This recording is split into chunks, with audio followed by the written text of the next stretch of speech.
Hello and welcome to our episode of Monday Markets. As always, we're brought to you by Woo. Links available in the description below. Let's talk about primarily BTC and ETH. So on the futures side, if we start by looking at the quarterly basis annualized, that jumped up to about 8-9% depending on the venue.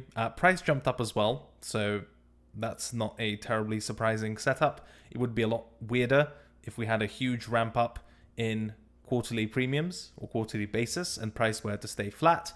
Instead, this kind of followed price as it went up. So nothing too crazy there. It is a slightly high increase in the sort of relative basis between the lows and the highs, going from 4% to 8% or 5% to 9%, whatever, however you want to round, while price, obviously didn't double, but that's why the maths there isn't perfect. I think in general, if you're viewing it in relative terms, you need to be slightly more careful with your conclusions. But in absolute terms, 8-9-ish% isn't too crazy. So definitely some more participation on the futures /perp /leverage side, as we'll discuss momentarily, but no massive red flags or divergences there. If we look at perp funding, it shows a similar picture. Last time we talked about this when we were making our argument for the start of the move higher being more spot oriented. We saw that most venues were trading basically at baseline, with a few of them trading below baseline. So that would mean negative funding, and the perp trading below the index price. Where the market is right now, Bybit is at 9%, a bit of an outlier. Binance is at -3%, a bit of an outlier. And it's kind of a mixed bag. Nothing too crazy. Definitely some more perp-based participation, and it certainly spiked higher across the board, but reasonably moderate levels, at least on the BTC side, all things considered. To get a more granular view, we'll probably have to use Velo to look at the specific changes in open interest, typically on lower time frames. I like to use the 1 hour, 30 minutes, and 15-minute time frame just to get a view. And altogether, this hasn't been sort of particularly crazy or surprising. I would say that more recently, and you always need to pair these sort of indicators with what's going on in price. That's how you get a complete picture. More recently, when the market sort of rallied into this high, going into it, we had a modest increase in open interest, and during that time, funding rates, the sort of premiums on those, or the basis, also increased. So that would generally suggest more aggressive participation on the perp side. And when the market started to turn, or after its swing failed, we see that a lot of that premium got crushed here. So as those perp longs are getting liquidated and or closed out, and it's kind of both, because you see that liquidation spiked at the same time and open interest decreased as well. So as those longs were getting closed forcibly or not, open interest came down, price went down, the premium got squashed, and liquidations kind of spiked. So that's generally what you expect to see, right? So as far as what are the signals or signs using this voodoo on the chart that longs are eating shit, well, we have a multi-part process to evaluating that. One is just simply based on price without using any of the indicators, that you had a big spike up and a move lower. And then if we're using these indicators to look for sort of commensurate evidence of that, it's that a bunch of this, in the initial chunk of open interest got taken out and actually went down here. At the same time, the premium that was built up from those perps being long also got pushed down, and we had a spike in liquidations as well. So essentially, the story of the market here is that there was a lot of positioning into the breakout as the market approached the high. The breakout failed, a bunch of those positions got closed and or liquidated, and that in turn also ended up squashing, at least in the short term, the perp premium that had been built up. That's kind of the first half, right? And if we look at the second half, it's a fairly sort of orderly, modest story of, for the most part, I would argue, longs closing. You have a decrease in open interest. You have a decrease in price.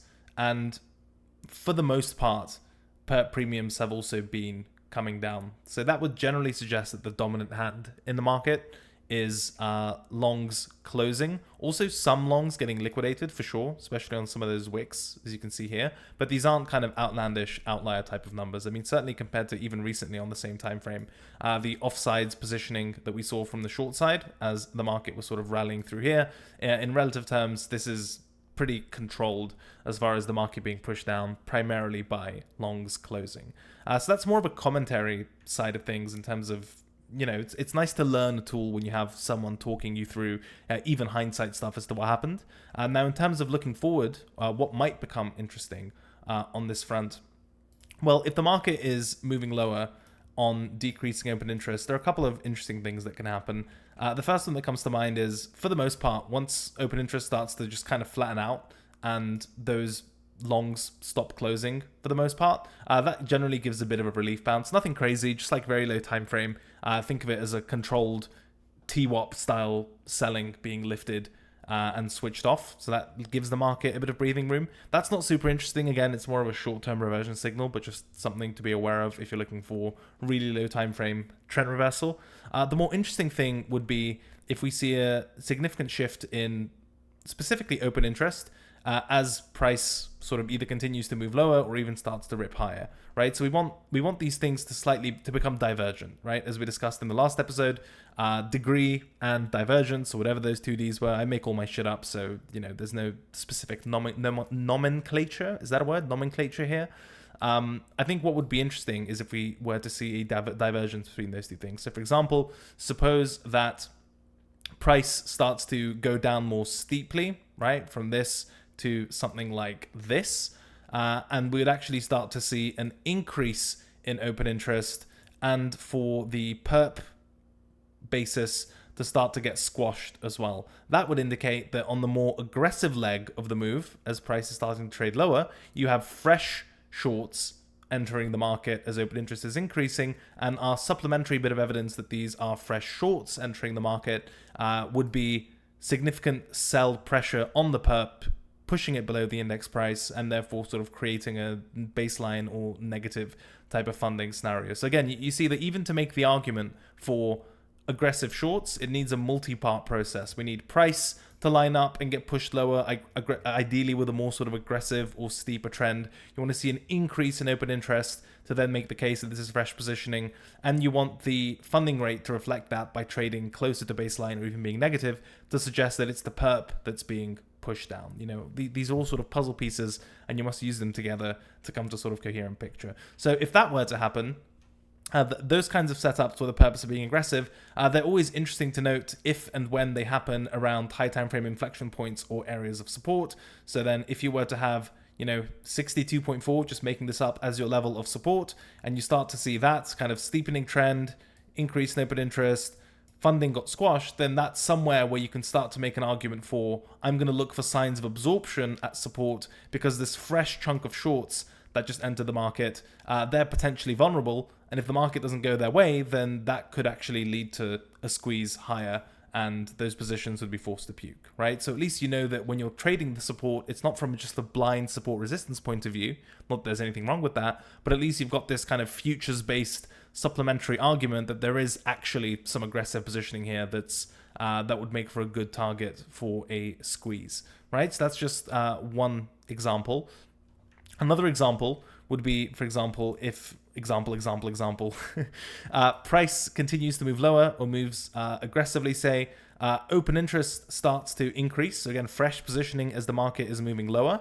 And then instead of seeing sort of the perp get slammed by the sellers and trading below the index or the baseline, you actually see an increase in funding basis or premium, sort of potentially exceeding the last high, or in general just pushing above the baseline. So again, same ingredient here of price moving lower more aggressively, same ingredient here of open interest increasing, so we can infer that there is fresh positioning being sort of created by this volatility. But in this instance, because funding is sort of being pushed higher and the perp is trading above the index, we can then come to an inference that these are essentially aggressive longs buying the aggressive dip on the way down with leverage. And a lot of the time, it's good to wait those out, because you don't want to be on the same side of as those traders, because if the market continues to move lower and they're still sort of being aggressive on the long side, eventually they turn into liquidations. So a lot of the time, those setups sort of pan out, or at least one way in which they pan out that's interesting for a trade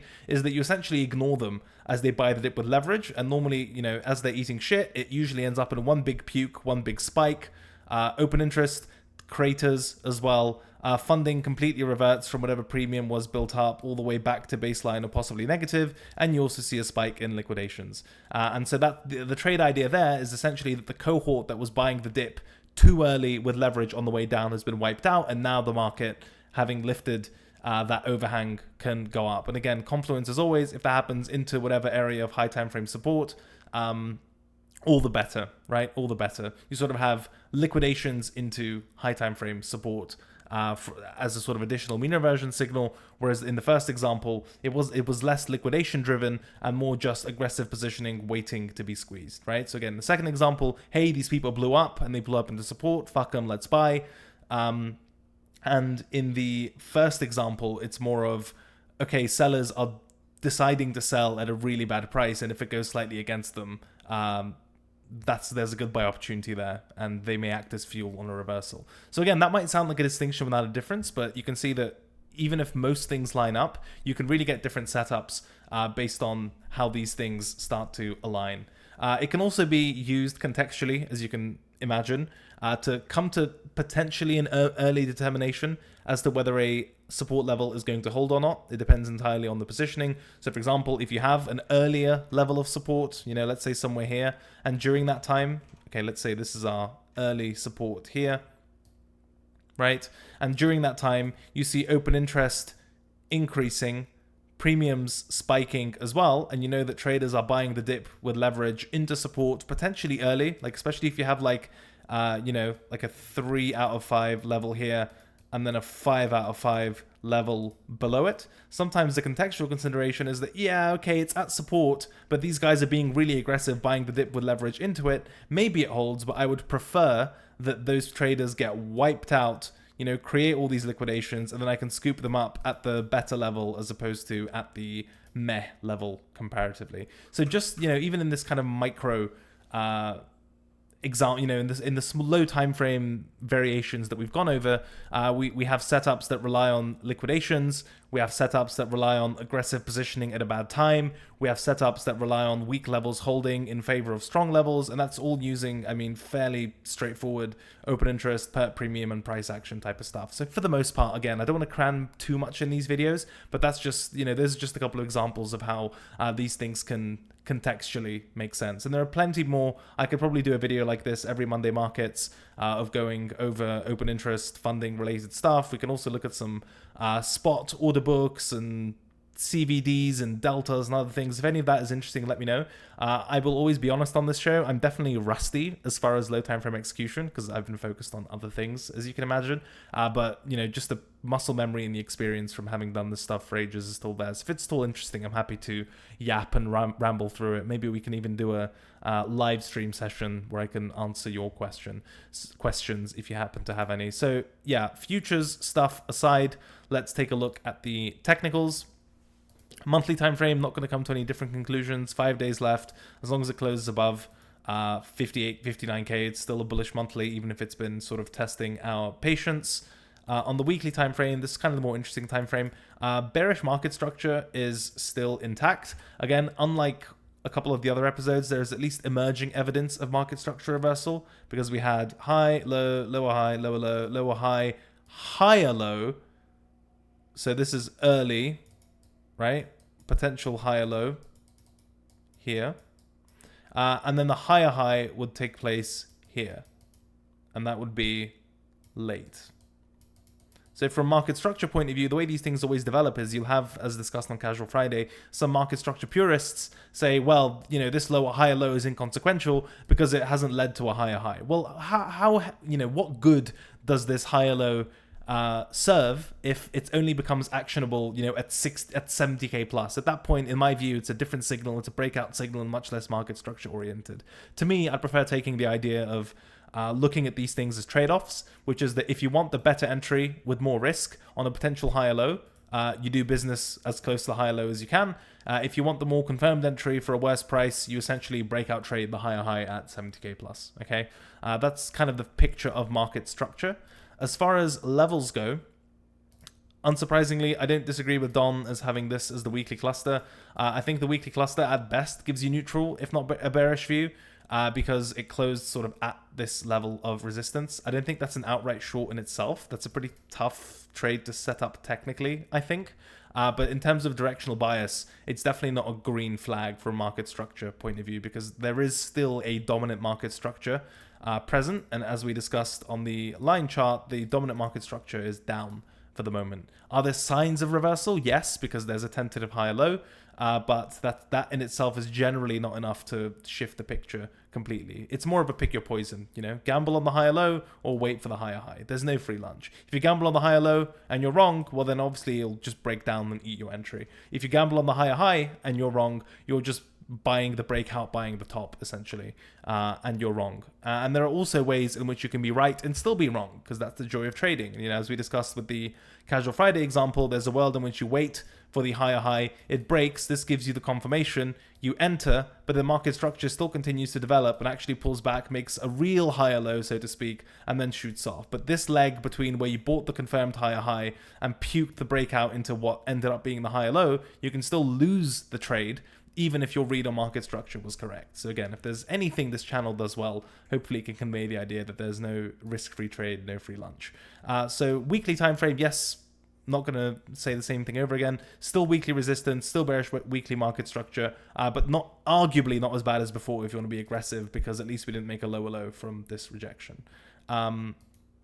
The daily time frame, I'm willing to add some levels to this thing. Most of my focus is on the 4 hour at the moment, as we'll discuss. I will say if you're looking for like an aggressive daily trigger, this kind of 65.2-ish level doesn't seem too unreasonable or too terrible, just because, well, for two reasons specifically. One is it's a reasonably self-evident technical inflection point. You've got previous highs here, lows, pre-breakdown lows, highs, lows, and it was the last retest before the big nuke. So that's a fairly self-evident technical level. If you want to take a sort of systematic approach, it would be daily close above 65.2k for bullish continuation. Obviously, again, there's a risk with everything. The risk with chasing this is that, you know, this is still the high time frame potential higher low area, right? Yes, potential high time frame higher low area. So there's a world in which you take the systematic long above 65k and it ends up sort of trading into this higher low danger zone and then trading back below. I will say at least the benefit in that instance is that you'll at least likely have some sort of invalidation on a daily candle close through. If you want to take a really sort of rudimentary approach, it could be as simple as waiting for a daily impulse through the level, and then your invalidation would be the low of the daily candle, as we've discussed previously on this show, you know, the thrust candle low. So, you know, if that's your systematic entry, you have a sort of systematic invalidation. If it's a high low, well, fuck it, at least you put the trade on, and better some entry than none if you know, if you're so inclined. So that's one way to look at it, sort of intra-week 65.2-ish as a daily time frame inflection point. Again, no free lunch, risk of a higher low. Risk of a lower high, is there. But also, you know, if you really want a piece of this thing, then it's the first reasonable daily level to use as an anchor. The other area that's interesting, and it's somewhat relevant on the daily, but I think is best expressed on the 4 hour, and luckily those levels happen to align, as is often the case when you have good high time frame levels, is 61.7k.